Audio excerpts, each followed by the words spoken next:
Hello, everyone, and welcome to the Revolution 250 podcast. I'm Bob Allison. I chair the Rev 250 advisory group, and our guest today is Professor Robert A. Gross, who is the James L. and Shirley Draper Professor of Early American History Emeritus at the University of Connecticut. He's also taught at other distinguished places, and he has written a number of books. Today we're going to be talking actually about your first book, which has just had its 50th anniversary edition, The Minutemen and Their World. So welcome, Professor Gross. Well, thank you. And so, congratulations. A book that really made an impact when it came out in the 70s, at around the time of the bicentennial, has now been reintroduced at the time of the 250th.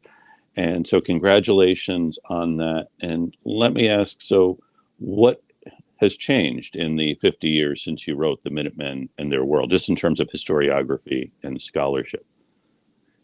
So let me first say that I feel a bit like the grizzled veterans of the Revolution who were dragged out on April 19th, 1825 to march in the 50th anniversary. Yeah. They must have looked to the young people who were watching the parade as, who are these ancient, Mm-hmm. um, figures who, what do they have to do with us? Yeah. And yet there was more continuity perhaps then between 1775 and 1825, at least in social life, than we might think between 1976, when the Minutemen and Their World first came out, and are approaching 2025, 2026. And so maybe we can talk a bit later about Yeah. sort of the winds of change and Mm. how you interpret things. The Yeah. historiography of the Revolution in the years when I was researching and writing the Minutemen and Their World was focused very much on ideas, the ideological origins of the revolution, Mm-hmm. as Bernard Bailyn wrote about them, and then as Gordon Wood Mm-hmm. extended that, ideas and politics. Mm-hmm. Yeah. And the two linked together um, played down the social history of the Right. revolution. Um, Right. there were people who were deeply interested in social history, Mm-hmm. followers of Merrill Jensen, but only insofar as it contributed to an interpretation of politics. Right. Right. And I you're was, looking, don't go on. yeah, I was just going to say, I was interested in doing something different. Mm-hmm. I sort of spurned the notion that history's past politics Mm-hmm. and wanted to get into the ways of thinking and living of the people of the period. Mm-hmm. Um, that if they were connected to politics, it was at a deeper level of Right. existence. Right. And so and again, you're writing at a time of a new social history and looking at communities, particularly doing this deep study of a community. And how did you choose Concord? Well, I could give you a great intellectual rationale for how I chose Concord, but it actually had a couple personal connections. Not because I'm from Concord or Mm-hmm. Massachusetts. I grew up in Bridgeport, Connecticut, very different Mm-hmm. place. Mm-hmm. But I was thinking of doing a dissertation on towns that went downhill owing to Mm-hmm. population pressure on land and following the revolution. Mm-hmm. And I put together a list of towns in Massachusetts that might be candidates for community study. They lost population in at least 2 decades on the census Hmm. between 1790 and 1850.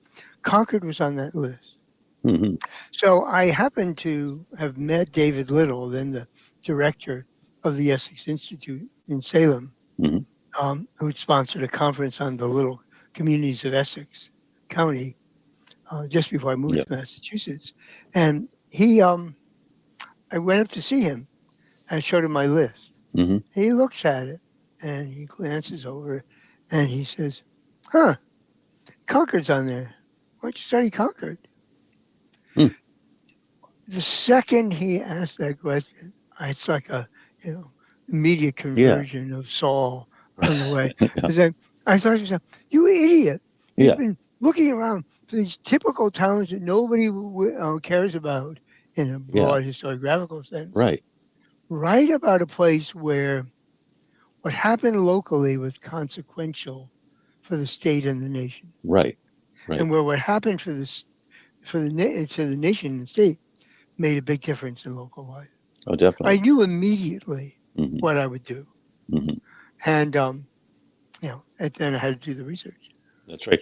And so you've done the Minutemen in their world, and you've just recently published the Transcendentalists in their world, which looks at this same town in the 19th century when it's a different kind of intellectual revolution happening in this town again, and something else that has consequences for the state, the nation, and the world. This one place, which you probably wouldn't. I don't know if the other towns on your list would have had either of these connections. One of the things that had struck me as soon as I had that revelation was that, um, Kenneth Lockridge wrote an influential book for a time about Dedham, Right. Philip Grevin about Andover. Hmm. But when you finished those books, you were lucky if you could remember the name of a single person who lived in this town. Right, right. And in yours, yeah, we have the Emersons and the Thoreaus, but also people like Caesar Robbins, Buster Freeman, Lucy Barnes Hosmer, Daniel Bliss, these other characters who people the story. And, you do a real, I think one thing that sets this book apart from other social histories is the sense of the characters and the people whose lives you've been able to recreate. So, The only book at the time that I did this that was similar was Boyer and Nissenbaum's Salem Possessed. right, yeah.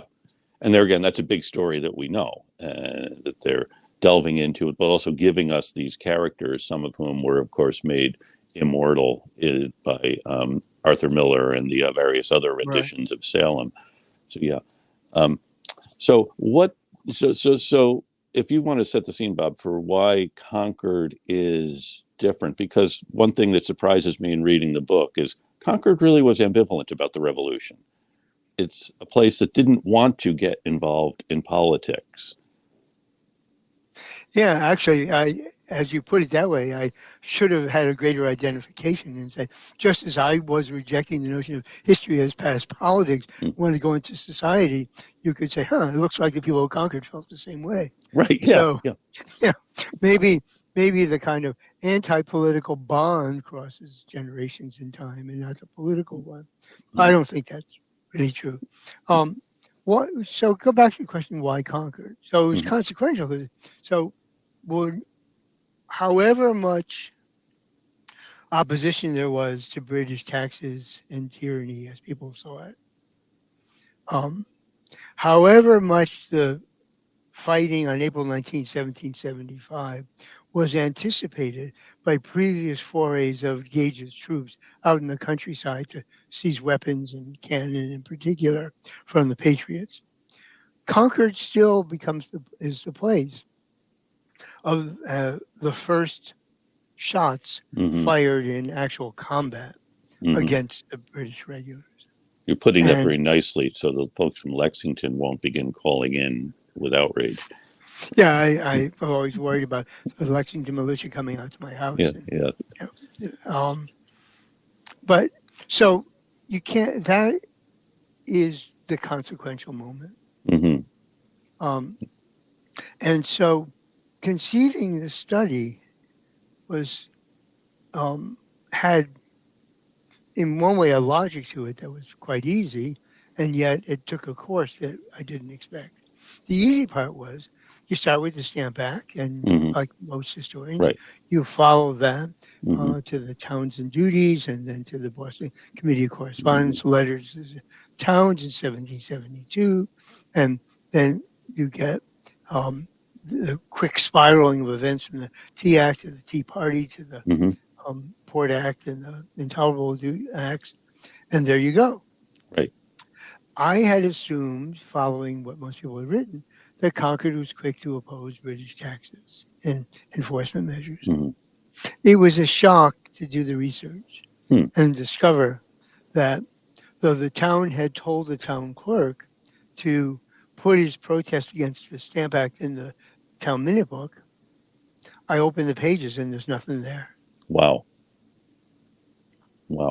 Then I start reading around, and I know that in 1766, in the elections for the legislature, Boston radicals had put in the newspaper that there were 60, a good number of legislators who were friends of the royal governor and Hmm. friends of the Stamp Act. They should not be returned. Hmm. Whole lot of towns voted those men out, Yeah. not Concord, Really? sent back the same representative, Wow. Who was their representative? Charles Prescott. Okay. And he was a governor's man. Yeah. He was Concord through him, and he'd been a long-term representative, had been closely tied to the support of the court party in Hmm. Boston.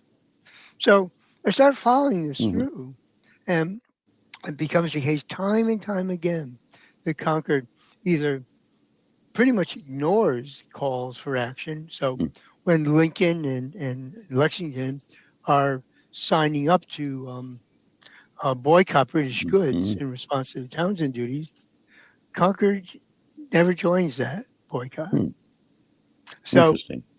as you follow this through, the question then becomes, does Concord ever explode in protest?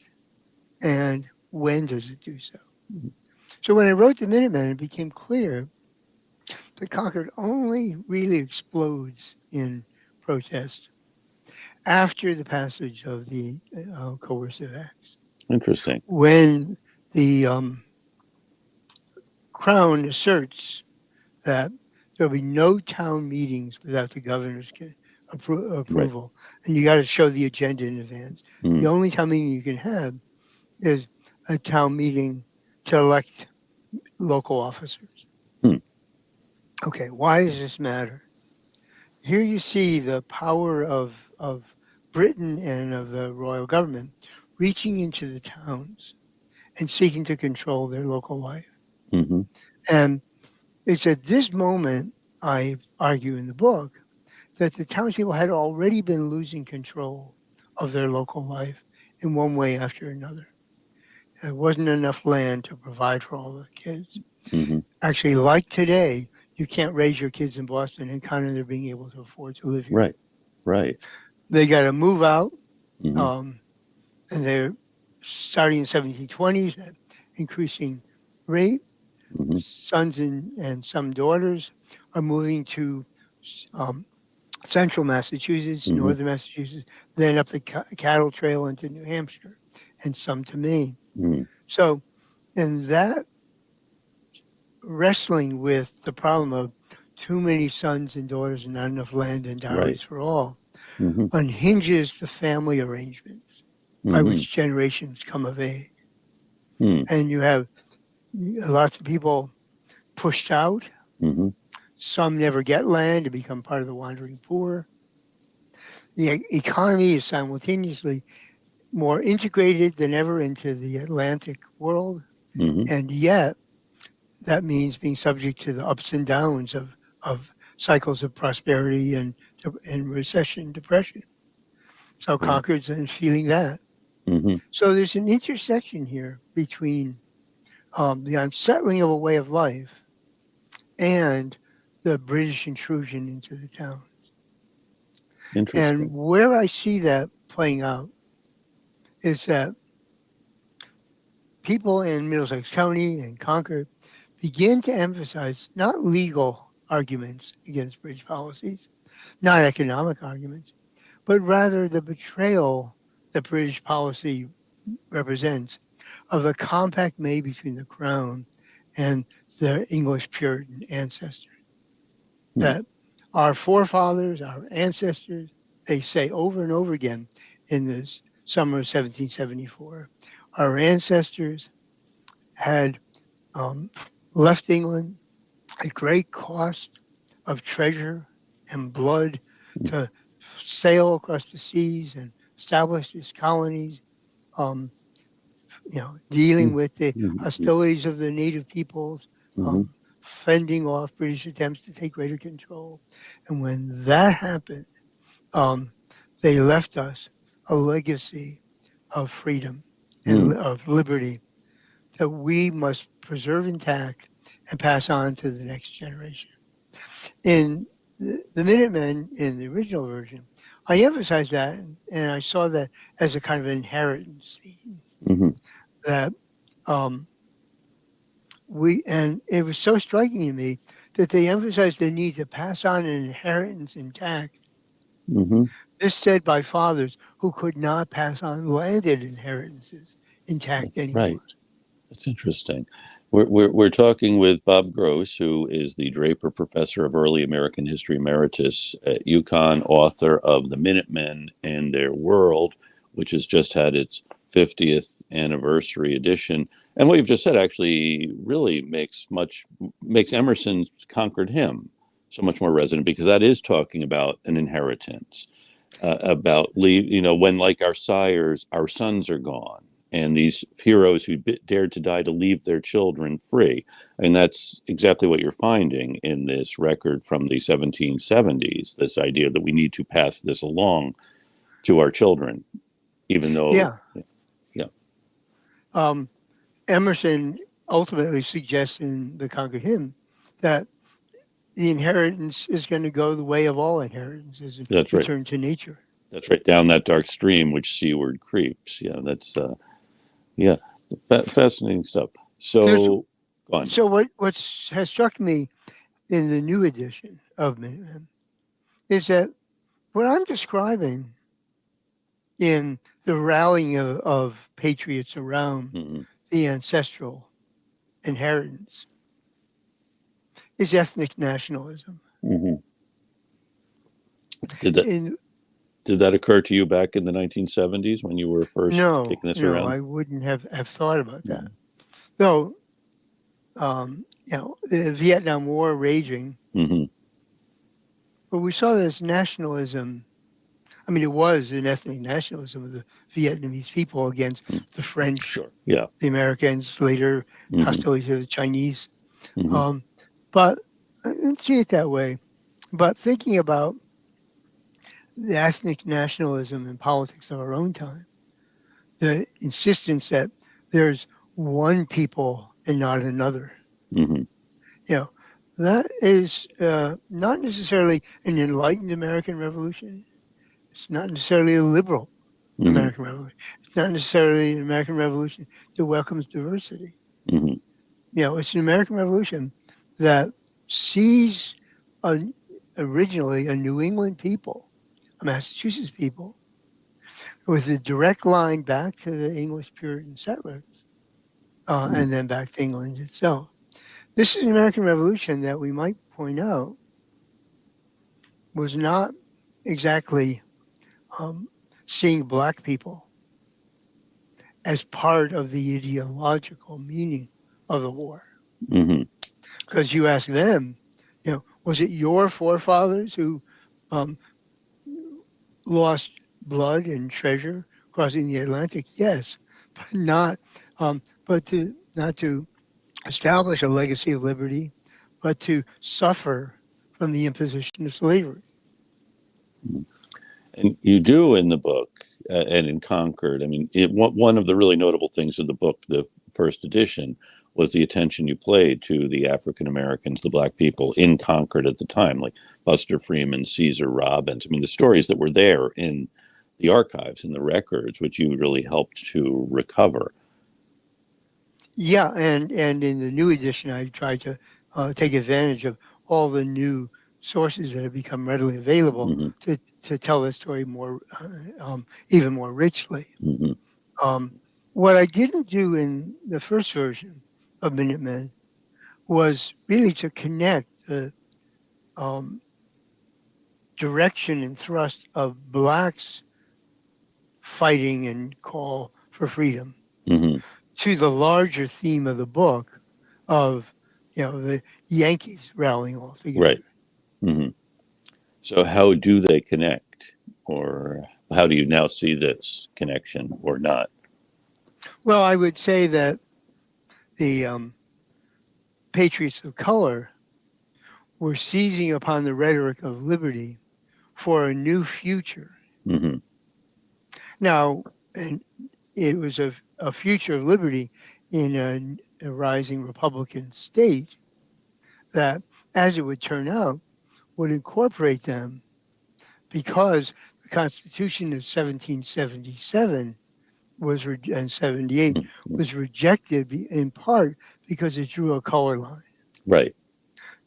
The Constitution of 1780 um, never said a word about race. Mm-hmm. Yeah. And so it did implicitly make Black people citizens, Mm-hmm. though hardly full-fledged citizens. Mm-hmm. But they had the right to vote.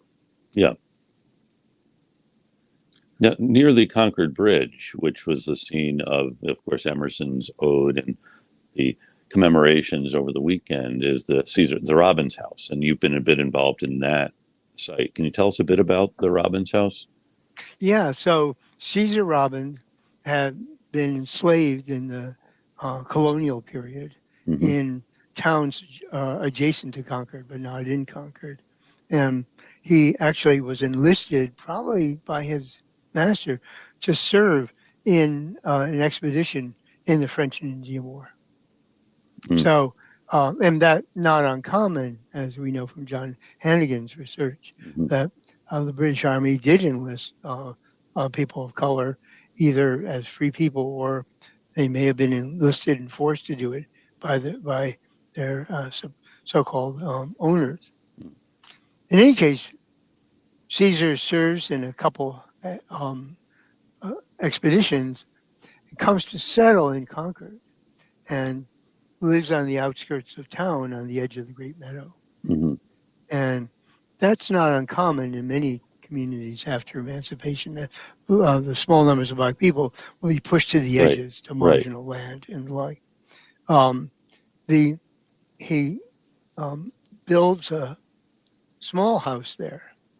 The Robbins house and raises a family. The Robbins house is actually the home built for his son, Peter Robbins, Mm-hmm.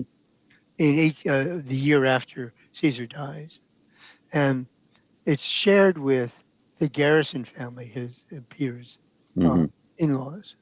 Um, and it's there that you have a community grow up that begins to participate far more actively in local life um, and become a presence. Susan Robbins Garrison and founding the Concord Female Anti-Slavery Society. Mm-hmm. So you can see in the anti-slavery activities of the Robbinses and other Blacks a link to the heritage of the Revolution as they would have seen it in 1775-6 and continued it. Mm. Interesting. We were talking before we started formally about your new book on the Transcendentalists, and you making the point that Emerson, Thoreau really embrace the idea of the revolution when they become part of the anti-slavery movement. That is, it's not that they are embracing the whole story of the revolution until it's something they see with this resonance for the anti-slavery movement, this challenge to the existing authority. I wonder, could we talk a little bit about the Transcendentalists and how they connect with all of this? Sure. So Thoreau makes a quip in A Week on the Concord Merrimack that he has heard that the course of the town in the Revolution was as sluggish or moderate as the river that runs through it. Hmm. And so Yeah. when he embarks on his river journey with his brother John, he notes that they passed by the site of the battle Mm-hmm. and the crumbling remains of the bridge. Emerson, of course, is more forthright initially in his address at Concord's bicentennial in Right. 1835, talks about the voice of liberty being Mm-hmm. uttered and proclaimed by townspeople, and he writes the Concord hymn. Mm-hmm. But for the most part, he's also going to want to avoid that theme. Remember, his first book, Nature, comes out in 1836, begins, "We build the sepulchres of the fathers." Right. He wanted to free people from the dead Yeah. hand Right. of Yeah. the past. Yeah. He says in a journal entry, "Let the grandfathers die." His Yeah. grandfather, Yeah. the Yeah. patriot preacher of Concord. That's So right. Yeah. in that sense, both Emerson and Thoreau want to free people from the past and talk about a future that can be made by people who can realize through self-reliance Hmm. their divine potential. Emerson and Thoreau began to talk again about the revolution when it's linked to the anti-slavery movement, to abolitionism.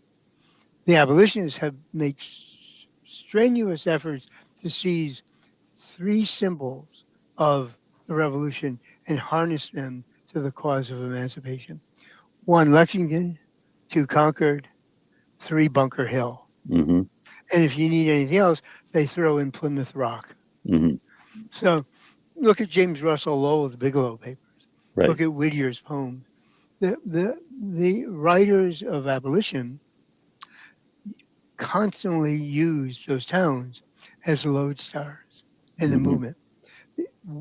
Um, Garrison, however, knows and says explicitly that he thought the three hardest towns in Massachusetts to convert to anti-slavery were Lexington, Concord, and Charlestown. Interesting. So Bunker Hill, Lexington, and Concord. And so we're talking with Bob Gross, the Draper Professor of Early American History Emeritus from the University of Connecticut, author of The Minutemen and Their World and the Transcendentalists and Their World, and one of the leading students of American history, American civilization, as it once was called. Um, and so when do these towns start commemorating the events of 1775? Well, the year after, in 1776, both the ministers of Concord and Lexington give memorial addresses. And it looks as if they, in Concord, William Emerson might have planned regular annual addresses, Hmm. but he goes off on the expedition to Ticonderoga, gets typhoid Hmm. and dies. So, and his successor, Ezra Ripley, doesn't hold annual Hmm. commemorations. Nor does the town. Hmm. Um, and so there are only occasional commemorations. That's in part because Ezra Ripley, the successor to William Emerson, has led a move to take down the North Bridge and reroute it. Hmm. And so you can't actually get to the battle site, Right. um, and the road's been discontinued over the bridge. Why did he want to Uh, take down the bridge? People in the north part of town found it difficult to get to services on Sunday, Okay. and they were complaining. And this is the section that becomes part of becomes Carlisle. Okay. So, but the people who lived right by the bridge, Captain David Brown and Major John Buttrick, and Hmm. some of the heroes of April 19th, 1775, are absolutely furious Hmm. at Ripley for pushing this. In Really? any case, it does mean that the site is less accessible. Hmm. Um, the town does celebrate um, and host um, Lafayette when he comes through in the fall of 1824. Hmm. And the reception is kind of a political debacle Hmm. in which the elite got to hobnob with Right. Lexington, but ordinary people had to watch him from a distance. Hmm. And the distance was guarded by soldiers with Wow. bayonets. Wow. Then 1825 is a big celebration Yeah. when Edward Everett comes. Hmm. It's still not a regular annual event. Hmm. But Concord starts to move towards that Hmm. by Hmm. its own bicentennial as a town. Right. And when was the bicentennial? That's 1835, September. 1835. Okay. Now, I know in the 1820s there was an attempt to build a monument and something happens to it. Yeah, that's I find, kind of one of the funny stories in Hmm. the book, which is that so the town is offered money by the Bunker Hill Memorial Association to build a monument, and they'll help fund it. Hmm. And that's a good thing because the legislature of Massachusetts is not coughing up any money for the Right. purpose. Hmm. So Concord says, okay, we'll come up with the match that Hmm. Bunker Hill's asked for, and we'll build it. But there are two requirements. One is Concord has to build a monument that looks like the Bunker Hill Monument, but it's smaller. Mm-hmm. And two, it's going to be in the center of town. And there's dissent from that decision. Not a lot at the time initially, on the grounds that the battle was fought at the bridge, Right. not in the center of town, Mm-hmm. which actually isn't entirely accurate. The British occupy the center of town. They go into many homes to seize and military stores where they can. They get cannon. They dump some cannon they seize into the pond. Meanwhile,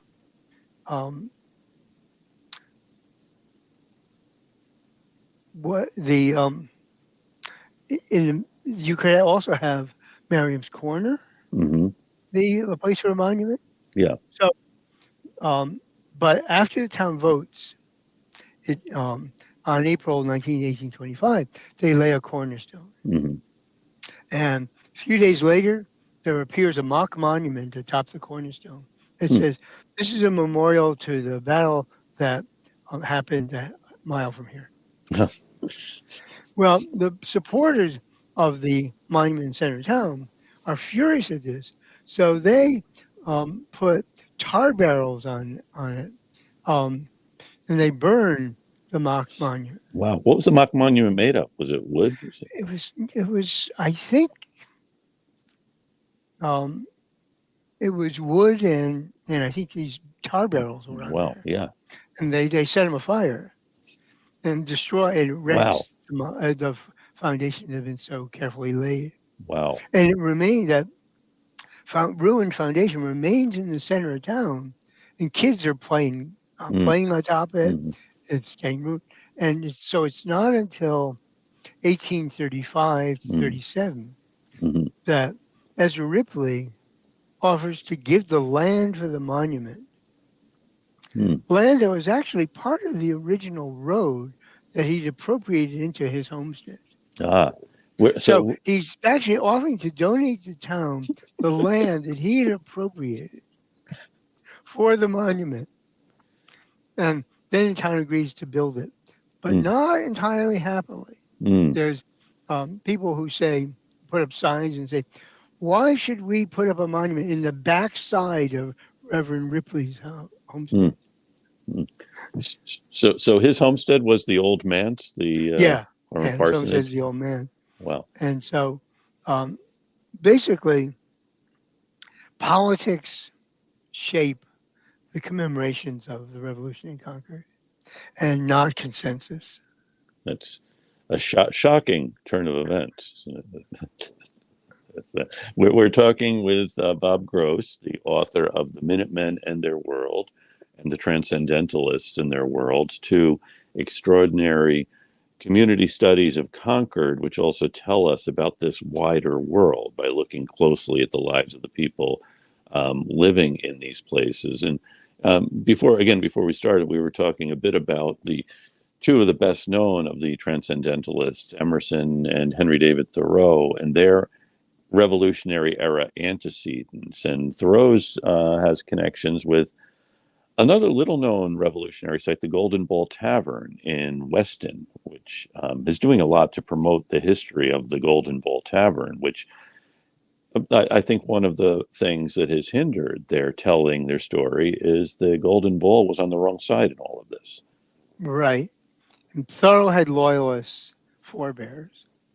His great-grandfather, Captain Elisha Jones of Weston, was a prominent figure in provincial government and a strong supporter of the Crown and of Thomas Hutchinson. Yeah, these are people who signed the letter of farewell to Thomas Hutchinson when he's called back to England. And they represent, the Joneses, Captain Elisha Jones had a dozen children, or 12 or 13 children, all but one of whom was male. And, wow. You can see why he was anxious to get land grants from the royal governor in Western Massachusetts so that he could settle townships and get money for his kids. And he was a frequent representative of Western in the legislature, and he was also a slaveholder. Hmm.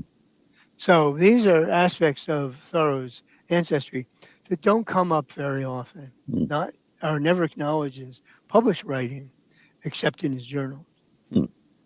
Um, why it isn't, though, I think, only a desire for royal patronage that drives a figure like Elisha Jones, who was, I should add, the colonel of the regiment of the Middlesex Militia, whose second in charge was Concord's Charles Prescott, Hmm. longtime representative in Right. the legislature, Yeah. and partner with Jones in land speculations in Western Mass. Interesting. So he's the Charles Prescott you mentioned earlier, who was the Yeah, representative, and also, yeah. And yeah. So Concord has this. It's a market town. It's a court town. hmm It's a place where, if you will, provincial government is carried out through the county offices and courts. And so, in it's going to have a number of attorneys, politicians, county officials regularly appearing in Concord as a kind of seat of hmm the mixed royal government of Massachusetts. And interesting. that matters because, so besides getting patronage and spreading it and building a following for the governor, you also have people who are committed to the Massachusetts framework of government. Hmm. Now, the Patriots say, so are we. We're furious that our charter's been Right. revoked. But they say, how do you protest these measures like the Stamp Act? Hmm. Um, you can't have um, committees of correspondence. Where are they in the Right. frame of government in Massachusetts? Mm. And you can't have correspondence between the Massachusetts government and a circular letter to all the other Right. government. Yeah. Yeah. Why? We already have provisions that a town can elect its representative and give them instructions Mm-hmm. and tell them what to bring up in the legislature. And you can move for a humble petition to the Right. crown Right. to ask the governor to submit and pass on Hmm. to London. What they're saying is work within the system. Yeah. Yeah. And so Concord keeps turning down proposals to appoint a committee of correspondence. It won't be until mid to late September 1774 that the town Wow. finally appoints a committee of correspondence. Lexington has done that in 1772, Right. 73. Interesting. Lexington's actually taken up the language of what we owe to our ancestors as early as the Stamp Act. Hmm. So Interesting. what you have then is that there's two different versions of attachment to Hmm. the provincial charter Mm. that are going on in 1774, 75. One is we have to refuse to collaborate anymore with royal government because they've revoked key Hmm. provisions of our charter that our ancestors got for us. Hmm. The other is we have to work within the charter, which Hmm. provides means to protest. Right. Right. And In there. that sense, and this is perhaps why you have relatively few loyalists in Hmm. Concord, Hmm. um, that people are torn. Yeah. Yeah. Yeah, in the town resolves, they talk about supporting any rational measures to protect their liberty, and it does seem each side is charging the other with innovations that, or with changing the nature of our relationship to the sources of power, or the Patriots were blasting the British for their innovations in the parliamentary system, and here we have the Loyalists saying that the committees of correspondence and so on are innovations that were steps we're unwilling to take to change the relationship that we've inherited. I think that the people in Concord, at least, are really torn between two different poles. One, our ancestral legacy, Hmm. and two, our cosmopolitan engagement with the British Empire. And Interesting. the slaveholders of Concord are really a number about a dozen or so men. Hmm. Interesting. You John. can. I was going to say, and um, they're not just the rich. Most Mhm. rich people were never assessed for servants for life. Hmm. Interesting. They are people with appointments for Mm. royal government. Interesting. And Yeah. they're acquiring human property that will symbolize Hmm. their engagement with the cosmopolitan British transatlantic empire. So what I see going on in Hmm. 1775 is people, if you will, having drifted away from the ancestors, being pulled back in the Mm. present. Interesting. Interesting. We've been talking with Professor Robert Gross, Bob Gross, from now in Concord. How long have you lived in Concord? Well, off and on since 1972, when we first moved here, to 76, when I wrote the Minutemen. Mm. And then we came back a few times for Hmm. extended Hmm. yearly leaves or summer research. But we moved here in spring of 2014. Okay, good.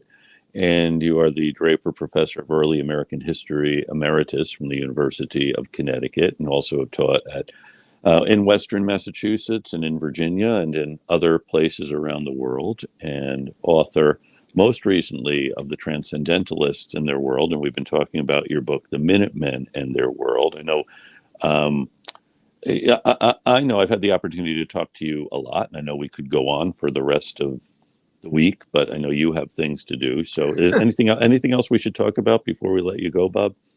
Well, I think I would just say that whatever the arguments about interpreting the revolution, Hmm. it's clear that the Minutemen in their world has reached audiences through the stories of ordinary people Hmm. the book tells.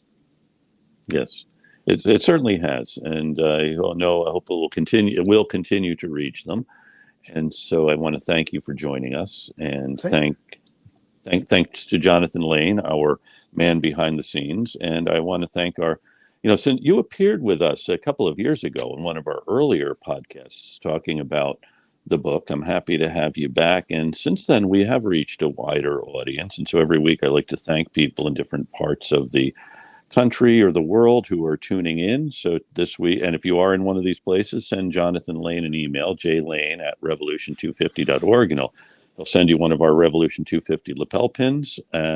Or we also have now refrigerator magnets with quotes from the town responses to the Boston report. So our friends in Loganville, Georgia, and Zionsville, Indiana, Newburgh, New York, Cresskill, New Jersey, Audubon, Minnesota, Mobile, Alabama, Honolulu, Hawaii, and all points between and beyond. Thank you for listening. Thanks for joining us. And now we'll be piped out on the road to Concord. Thanks, Bob, for